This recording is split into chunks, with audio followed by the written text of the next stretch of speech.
Magandang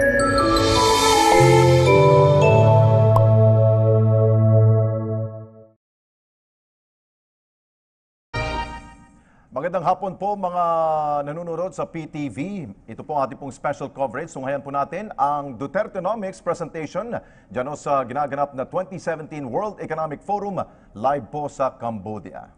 We have enjoyed positive growth every year over the past 19 years. It is now time for us to level up and take the next big step in our national development. Dutertenomics underlies our 6-year development plan to achieve high middle income status by the time our president leaves office. Within a generation, we aim to eliminate poverty and rank among the 30 largest economies in the world. To do this, we will invest $160 billion in our physical infrastructure. We plan to build. We will also invest heavily in our people, our human capital, through better education and social services. Today, senior members of the economic team of the Philippine Cabinet will talk about their respective mandates under Dutertenomics. You will be meeting the heads of these agencies. NEDA, our Socio-Economic Planning Authority, which provides the planning framework and screens individual projects. The Public Works and Highways Department, responsible for roads, bridges, and all other public works. The Transportation Department, which looks after transport systems by land, sea, and air, Secretary Tugade. The Trade and Industry Department, which promotes greater trade and investment, Secretary Mon Lopez. The Energy Department, which oversees the power sector upon which our infrastructure relies, Secretary Cusi. And the Basis Conversion Development Authority, mandated to develop land that used to belong to the former U.S. bases, military bases in our country, Vince Dizon. We are also joined by our newly appointed Secretary of Foreign Affairs, Senator Alan Cayetano. You can tell us what a stronger Philippine nation and economy will mean for the relationships among countries in our region and the rest of the world. Our milestones are ambitious. We will spend 5 to 7% of our GDP every year on infrastructure. We aim to reduce poverty from 22% in 2015 to 14% by 2022. We intend to achieve economic growth of 7 to 8% every year up to 2022. Let me give you a taste of the major projects we are planning, which my colleagues in the Cabinet can discuss in more detail later.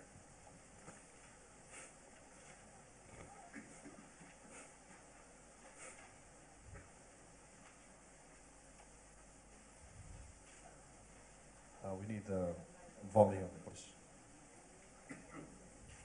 We need the audio, please.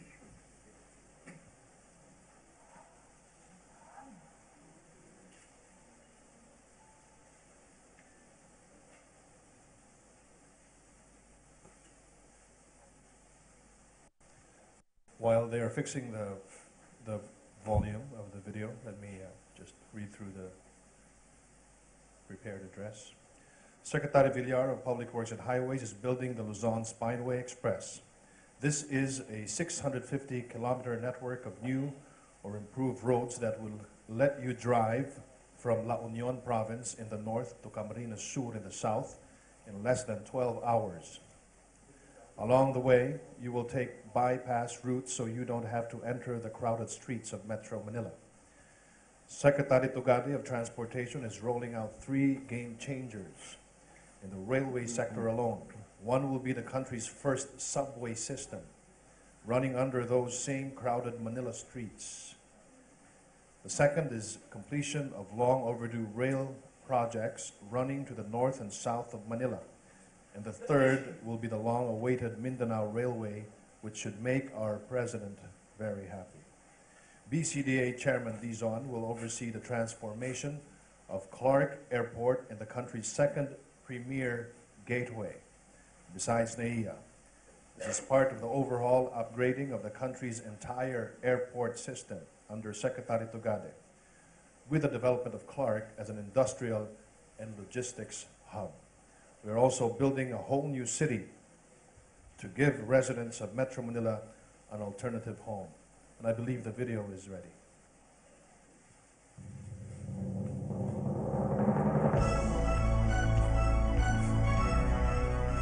The Philippines, Asia's new tiger. For decades, our neighbors have zoomed ahead of us, building on industrial and infrastructure investments. Now, it's our turn. Last year, our economy grew 6.9%, faster than every major East Asian economy. This year and next, the IMF expects us to be the fastest growing economy in the region. After 2 decades of uninterrupted growth since the 1997 Asian crisis, we are realizing our immense potential at the center of the world's most dynamic region with our abundant natural and human resources. According to the United Nations, our young population is now in a demographic sweet spot since 2015. The same abundance of work-age citizens that propelled growth in China and other Asian dynamos. Now, under President Rodrigo Duterte, we are accelerating the formula of industrial and infrastructure development, driving the East Asian miracle. Already, manufacturing and investment have surged since 2010, fueled by our resolute fiscal reforms of the past decade. Now, under Dutertenomics, the President's development agenda, we have embarked on an ambitious 6-year national development program to achieve economic growth of 7 to 8% every year up to 2022, to expand infrastructure spending from 2.5% of GDP in decades past to 5% this year and 7.4% by 2022, and to attain high middle income status and eliminate poverty in 1 generation.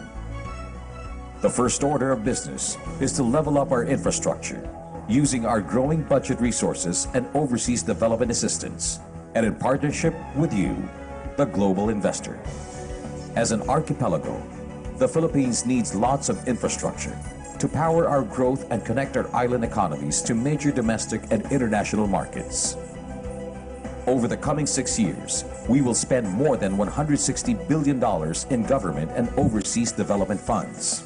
That's not yet counting many billions more from the private sector in PPP projects and especially in power generation, which by law is totally in the hands of business. 2/3 of our infrastructure outlays will be for transportation. We will also spend heavily on education and social services to build up our human capital.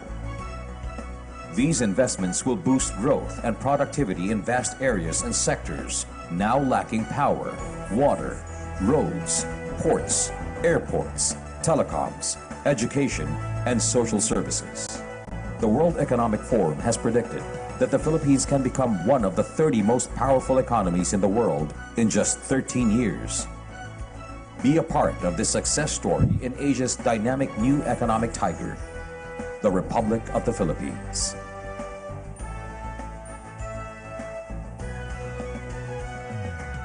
Also to acknowledge our National Economic Development Authority Secretary, Erdi Pernia, sir. Secretary Lopez of Trade and Industry is looking forward to the rapid expansion of trade and industry as we build new infrastructure. The roll-on, roll-off shipping route that President Duterte inaugurated the other week with President Widodo of Indonesia will bring our goods and services closer to our neighbors in ASEAN, including Cambodia. Secretary Cusi of Energy will ensure that the construction and operation of our infrastructure projects can always rely on dependable and affordable power. Renewable and alternative energy is important to us, and that will now also include nuclear power. Ladies and gentlemen, last year we grew faster than China or Vietnam. This year and next, the IMF projects us to be the fastest growing economy within ASEAN. With Dutertenomics, with your support and participation, we will meet and perhaps even exceed the IMF's expectations. The Filipino people have waited long enough, and they deserve no less from us. Thank you, and mabuhay. Adrian. Thank you very much, Martin. I hope that video is available in Chinese as well. So it's a pleasure to be here with such a plethora of ministerial talent to hear more about Dutertenomics and the very ambitious program that you just heard outlined. Can I get a sense in the room of who would like to pose a question? I think if you were interested in one of the most fastest growing economies in ASEAN, then you have every opportunity to explore that growth with all the folks we have in the room with us. I can see one hand up there. And I can see, is it another hand up just over there? And a very shy room of journalists at the moment. But we'll get going straight away because I think it's important to have a chance to get the minister's detail on this plan. So can I just ask the gentleman there, and then we'll take the question from the gentleman there. Hi, my name is Sterling from Bloomberg News in Singapore. My question is about infrastructure. What is the plan for the new airport in Manila? Where would it be located? Any updates on that? Okay, and the question just from there. Thank you. Sri from CNBC. I just want to get a bit more colour from the gentleman at the panel as to what Dutertenomics can do in terms of the real growth rate. At what point in the cycle will it become materially higher? And does it mean more debt, more accumulation of the national debt? And what does that do for for the Philippines' credit profile? Okay, great. Very big question, extremely specific question. Manila's new airport, where's it going to be? What kind of detail can you provide on that, Minister? Can I answer that question, sir? Absolutely. Insofar as the airport development is concerned, the total airport development of the Philippines consists of varied phases. One is developing the existing. The other is opening the possibility for new airports. Let me go to the first phase, developing the existing. Right now, there are two airports that serves as primary gateway into and outside the country. This is the NAIA International Airport, located in Metro Manila, and the other one is the Clark International Airport, located in Clark. What are the plans? The plans is, number one, to develop the terminals at Clark International Airport, knowing fully well that at present it has two state-of-the-art runway. So you have got to develop that terminal. The target for development of this terminal in Clark is 2 years to 2.5 years. That airport will be complemented by a railway project, which will be connecting Metro Manila with Clark.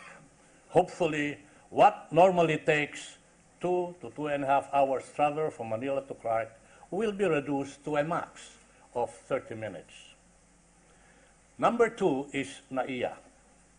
NAIA will outlive, in my mind, its utilization because of the growth of the economy, because of the growth of population, and the improvements in technology. So that the direction for NAIA is to develop what is there right now. And the development will undertake various aspects. Development of the utilization of the place using time and motion studies, among others, imputing and including technology. Number two is an improvement on the structure that can expand its capability to handle more moving passengers. And number three is to include and use technology so that the safety capability of that airport is enhanced. This is primordial considering what is happening all over the world right now, when the threat of lawlessness and terrorism is there. So we have to do this. But as we develop what is existing, we are not shutting the door. We are not shutting the door to having other airports coming in within the purview of the requirements of international airport regulatory offices like OKIA, all these things will have to be controlled. Right now, there are two proposals. Proposals in Bulacan. It is a province away from Metro Manila, where a proponent has offered to put up an airport with 4 runways, increasing capabilities. That is being looked into right now. It is coming in the nature of unsolicited proposal. The other is developing another airport in the south, referring to Sangli, originally an American base.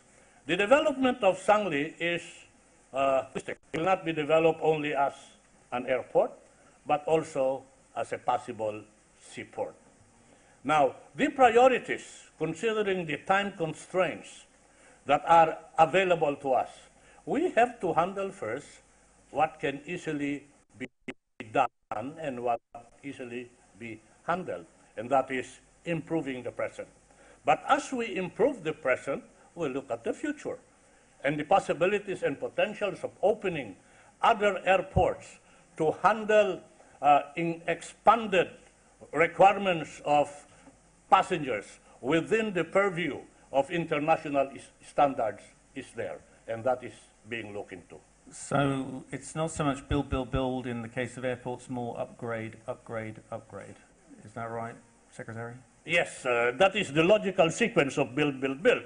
If you build, you have to operate. If you build, you have to put it in motion. So that consequently and consequentially, build, build, build, operate, operate, operate. And it's not often we have such a plethora of ministerial talent available to answer big picture questions. I just wondered which of your colleagues or of you gentlemen would like to answer on the real growth rate question. Is it going to be debt financed? I think we have some in the front row, and we can. Okay, I think the concern is that with the build, then the debt problem will escalate. Actually, by international standards, our debt to GDP ratio now is only about 40% of GDP. And in fact, given our planning, our advanced planning, and we expect the debt to GDP ratio to even go down further to 35%.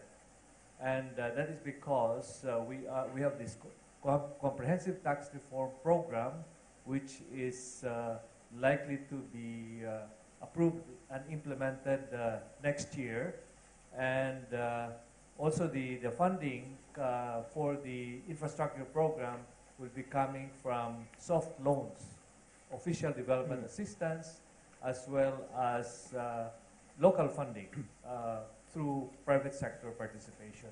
So that is the kind of vision we have in terms of the debt issue. So it's not a concern to us now. And of course, we will be monitoring this very closely. And if there's any danger sign of exceeding, 50 debt to GDP ratio that is below 50% is very healthy. And we really just have to make sure that it doesn't exceed 50%.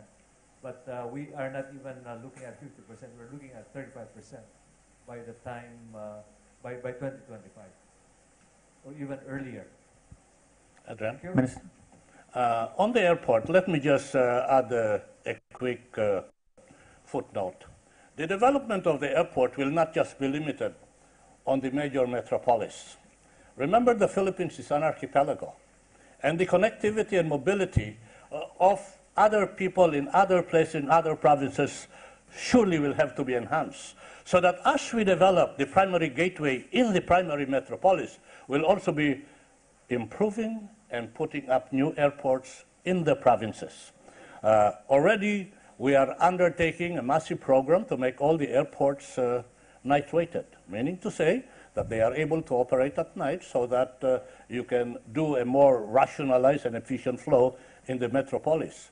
Already, we will be doing improvement of infrastructure that will guarantee not only the safety and security of the traveling public, but more importantly, the security of the entire country, the entire archipelago. We are putting equipments and control to assure this.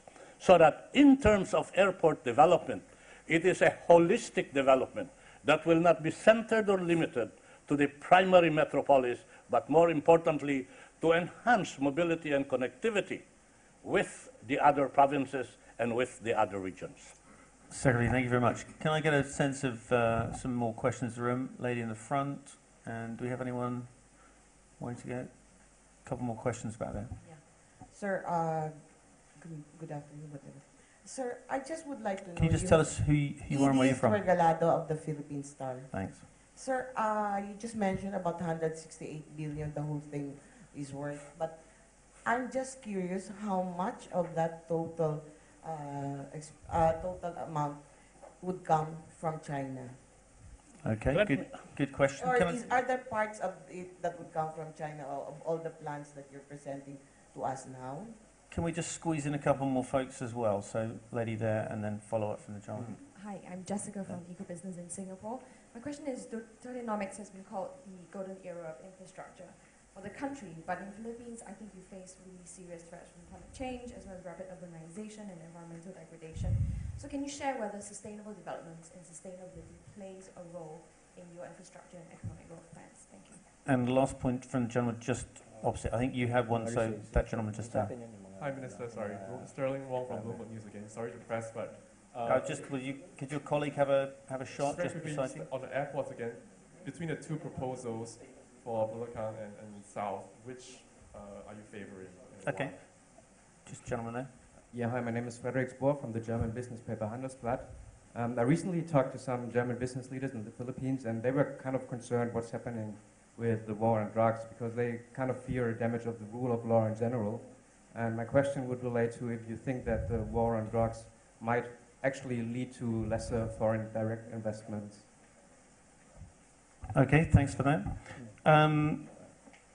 First off, if I can just turn to you for a word, Secretary Villar, on the sustainability. You're obviously in charge of public works. Are you making sure that this build program is going to happen in a way that's not going to result in some of the kind of negative carbon consequences that can go with unrestricted building programs? Yes, thank you very much for that question. And of course, being in the Philippines, which is one of the countries that is the most prone to natural calamities, it is one of the priorities of the President to invest heavily in resiliency programs. Specifically, in this year's budget, we're investing about a third of our budget, 150 billion pesos, $3 billion, in programs that are related to enhancing our preparedness for natural disasters. This includes retrofitting of our bridges and making sure that the roads and infrastructure projects that were hit by natural disasters are repaired immediately. I think this is very important because our GDP growth is significantly affected by natural disasters. Routinely hits us, so it's important from an economic perspective also that we invest heavily, and that is what we are doing. In fact, just really briefly to give you an idea of the scale of the spending of this department, this year we'll be spending 450 billion pesos, about $9 billion. This is the highest ever. In fact, just to put it in perspective, if you were to combine our DPWH budget for 2013, it still would be less than what we'll be spending this year in infrastructure. So to answer your question, basically, yes, that is a priority of the President. He has tasked us to do this. And the amount that we'll be investing in disaster mitigation is unprecedented. It's the highest it's ever been spent. And it will definitely, the benefits will redound throughout our country.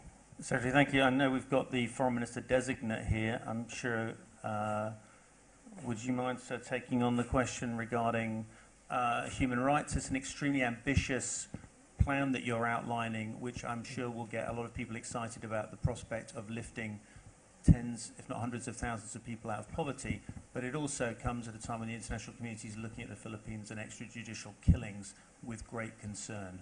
Thank you, sir. First of all, let me assure everybody that the Filipino people are very spiritual people, and life is sacred. So human rights is universal, and the protection of human rights is paramount. In fact, the campaign against drugs is a campaign to protect the human rights of the 105 million Filipinos. You know, Einstein had a definition of stupidity. He said, if you keep doing the same thing and expecting different results, that's stupidity. And all throughout history, anyone who violated human rights in the name of protecting human rights did not succeed. So the president is aware that in protecting human rights of all, there has to be rules, and the rules have to be universal. We were talking to the European and American business chambers and businessmen doing business in the Philippines. And they said, sir, this is our problem. We are telling our headquarters that it is safer in the Philippines. We are telling our people in the headquarters, it is not true that there are massive killings or extrajudicial killings.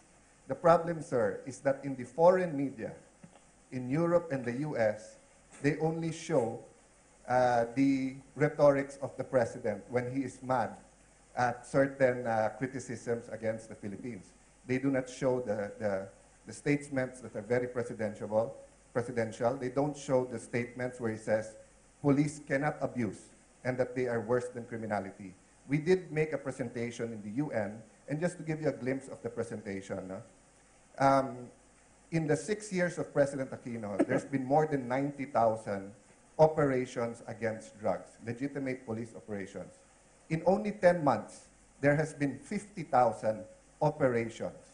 So naturally, the more operations, more arrests, so 60,000 people have been arrested, more surrenderies. 1.2 million, 1,266,000 Filipinos who are either pushers or users have surrendered voluntarily. And close to 3,000 have been killed in presumed legitimate police operations. Those are the real numbers. The numbers that you're hearing, 7,000, 8,000, 9,000, are the homicides. And we have had between 11,000 to 16,000 homicides in the last 6 years. So for those of you who are hearing, suddenly there are 7,000 deaths in the Philippines, that's not true. Those were the deaths that were being done annually, and one death is one death too much. That's why the president is addressing it. So may we invite you, the foreign media, to visit the Philippines. Do it quietly, do it with all the fanfare, but do it with an open mind, and we will show you that the country is now becoming more peaceful, open for business, and we will protect you, your businesses, and your persons. Thank you very much. Minister. Thank you, Secretary Alan. I'm Ramon Lopez of the Department of Trade and Industry. I just want to add that in recent reports also, many have concluded that 82% actually are saying that the Philippines is much safer. And that's 82%. Filipinos basically love what's happening right now in the Philippines. Remember that the president has won not by 82%, but by a lower number, I think 40, 50%. But that means that even those who did not vote for him like what's happening. That's why the approval rating is over 80%, as well as Filipinos saying that it's much safer. And therefore, we see certain numbers. Investments last year, especially the second half, was 100% higher than the first half. No? And investments January to April this year grew 31%. And exports even, all those manufacturing, exporting outside, they have gone up by 18% for the first quarter. No? So a lot of very positive indicators, especially on the investments. And the investment confidence is here. Business confidence actually has gone up to 34% when it used to be less than 10%. And consumer confidence used to be negative. Number is now positive 14%. I guess those are the numbers that we're seeing that's showing greater confidence. And we simply invite everyone just to ride on the economic growth and this economic breakout, and don't be left behind. Okay, thank you. Sorry, I missed out the follow-up question on airports. Could you be more specific on which particular airport projects you are favouring and where you see priority being given, Minister? Right now, just for the information of the group, we formally opened the Puerto Princesa, a tourism facility in Palawan. Put it on record. This airport was not started during our term. It was delayed insofar as completion is concerned, and we pushed and pushed for its completion. And so it is completed and now fully operational. There are airports that are to be developed also in Visayas and Mindanao and improve. Number one, of course, understandably so, will be Davao, Tacloban, Iloilo, and Laguindingan. There are also other airports that will have to be put up at the north. You have the Lawag and the Vigan Airport. So you will see that the development airports will not only be insofar as primary gateways are concerned, but more importantly also insofar as regional connectivity is concerned. Addressing more importantly the following factors. Number one, the tourism impact if there is a tourism potential. Number two, the demographics of people that requires movement. And number three, the production and the flow of goods, whether agriculture or finished products. These are the considerations that are being put into the equation of developing airports in the regions and in the provinces. Okay. And we heard also about where the money is coming from. To what extent is this money coming from China? Or I think you said it's going to come in the form of soft loans and in terms of raised debt. Well, according to our visit in October, we were going to get something like 9 billion of ODA and loans from China, and of which 3 billion would be soft loan, and the others would be more higher interest rate. And also, that's only for the government, but there were a number of private sector memoranda of agreement that would also boost. 15 of those were memoranda of agreement between private sectors of the two countries. So that is the kind of initial numbers we have. And those will have to be confirmed when we visit again China, in Beijing, and Japan. Japan, we have something like, in peso terms, 9 billion ODA, so dollars. So that's the kind of, it's more or less comparable to the order of magnitude that we're getting from China, and that is because I think there's some competition now between Japan and China in terms of getting ahead in the Philippines, so which is good. The more competition, the better for both funders and as well as the beneficiary, the recipients of the funds. Thank you very much. Just one very quick final point. I'm sure people want to know the president has been incredibly outspoken. You've said how popular senator he is in the Philippines, and certainly that rhetoric has undoubtedly helped him win popularity. But in the outside world, is labeling this program Dutertenomics at risk of alienating potential investors and also German pension holders or other pension holders who might say, well, I don't want my pension invested in somewhere like that. So, yeah.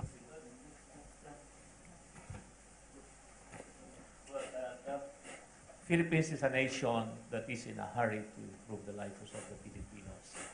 And now Philippines is open for business. And it's not the question of elite where the money is coming from. It's not just only China, but Philippines is open for business. So all nationalities are welcome to invest in the Philippines in our Duterte economics. So we have a full nation approach where all the agencies, all the ministers are working together to make these things happen. And for the energy that I represent, we need additional 43,700 megawatts to realize, to support that. And that 43,000 megawatts is something like additional of 100 billion investment available for all willing investors. And we're saying that this is open for all. Minister. And if I may add quickly also, precisely that's why we are having this Dutertenomics as a way really to communicate that Duterte is not just about drugs. President Duterte really means business, making big changes. Peace and order situation has to be the basic foundation for investments to come in. So that's being addressed. But all the other socio-economic agenda, the policies, the programs that have to be instituted are the ones we are trying to explain in this Dutertenomics forum. Definitely, Dutertenomics is bringing change. It's not the usual growth that we're having. It's inclusive growth. And it's for the first time that we're talking about addressing inequality, making the powerless empowered. So we're trying to empower the nation. Empowering the pyramid is empowering the nation. And we want to really bring prosperity for all. So it's only in this government that we're trying to really even give extra focus on the micro, small, and medium enterprises. And we have a lot of programs, new initiatives that have not been done before, that are being done now to really connect the micro SMEs even to the global value chain, really making smarter entrepreneurs so that they can get to enjoy all the benefits of all this macroeconomic foundation, peace and security that we are trying to build. Thank you. Just last one from your colleague. The Hold on, we have competing ministers. The hallmark of Dutertenomics is one word. It's building fast, on schedule, and getting things done quickly. Because the president is impatient, and so are the ministers. They're impatient too. So we get things done faster, which is a contrast to previous administrations. Thank you. Yeah. Minister, you can be the final impatient minister. Okay, the Dutertenomics, this program is not just a build economic platform. This is a platform that has accompanying ways of doing things, upon which the success of this program, the success of this project can be assured to move on. What are these? Number one, the president will not allow corruption in any form, in any shade. He will be uncompromising. President Duterte will be uncompromising when it comes to corruption.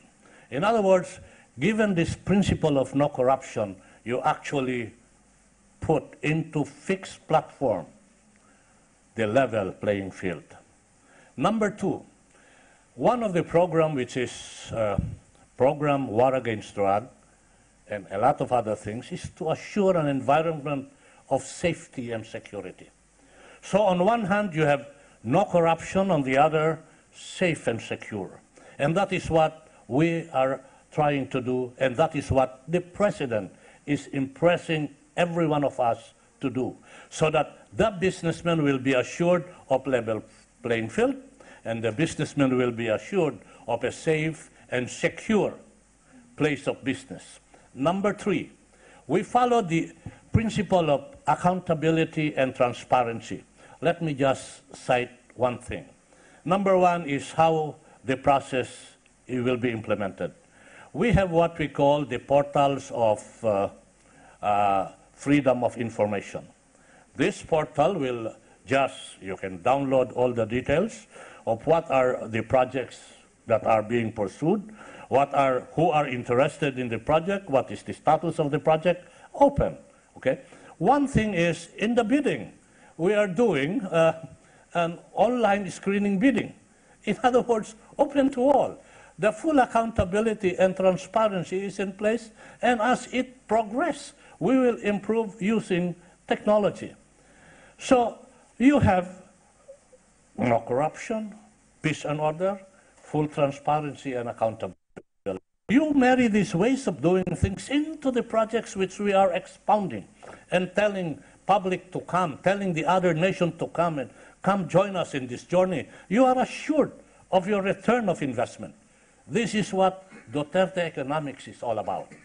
Come to the Philippines, we take care of your investment, we create a scenario where you will have a fair return of your investment because we have a safe and secure, transparent and accountable government, and principally no corruption, level playing field. Thank you, Secretary Villa. One very final, very quick last word to you.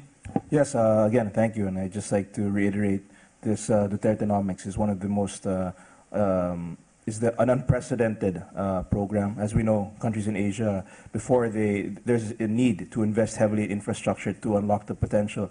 Routinely, we lose 2.4 billion, $50 million a day due to congestion. We lose a lot of GDP growth due to the natural calamities, which is why we're investing heavily, and we're using the most advanced software to ensure that these projects are implemented on time and without any corruption. So I can see we invite everyone to go to the Philippines and see what's happening, the growth story of the Philippines. I think it will be a spectacular story, and I invite all the investors to come and see what's happening in our country. Thank you very much. Ministers, thank you very much. I'm sure there'll be opportunities to talk to each of them after this session. In the meantime, have a very good and productive meeting. Thank you.